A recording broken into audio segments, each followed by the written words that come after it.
ഇന്ന് അപ്പത്തിനും പൊറോട്ടയ്ക്കും ദോശയ്ക്കും ചപ്പാത്തിക്കും ഒക്കെ പറ്റിയ നല്ലൊരു ഗ്രീൻ പീസ് കറീൻ്റെ റെസിപ്പിയാണ് കേട്ടോ. ഇതൊരു വെറൈറ്റി ഗ്രീൻ പീസ് കറിയാണ്.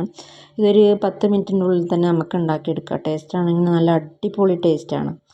അപ്പോൾ നിങ്ങൾ ഒരിക്കലെങ്കിലും ഇതുപോലെ ഒന്ന് ഉണ്ടാക്കി നോക്കുന്നുണ്ടോ, നല്ല അടിപൊളിയാണ്. അതിന് വേണ്ടിയിട്ട് ഗ്രീൻ പീസ് ഒരു 5-6 മണിക്കൂർ വെള്ളത്തിൽ കുതിർത്തതാണ്.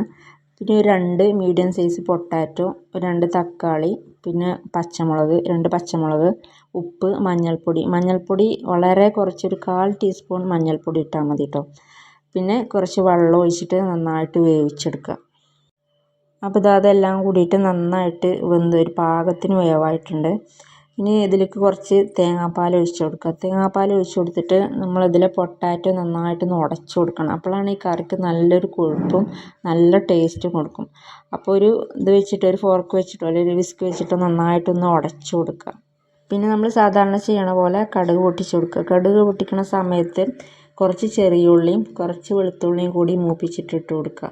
അപ്പോഴാണ് കറിക്ക് നല്ലൊരു ടേസ്റ്റ് ഉണ്ടാവുക. പിന്നെ കുറച്ച് മല്ലിയിലയും കൂടി ഇട്ട് കൊടുത്തിട്ട് മിക്സ് ചെയ്യുക. അപ്പം നമ്മളെ കറി ഇവിടെ റെഡി ആയിട്ടുണ്ട്. നല്ല അടിപൊളി ടേസ്റ്റാണ് കേട്ടോ. ഇത് ചോറിൻ്റെ കൂടെയൊക്കെ കഴിക്കാനായിട്ട് ഭയങ്കര ടേസ്റ്റാണ്.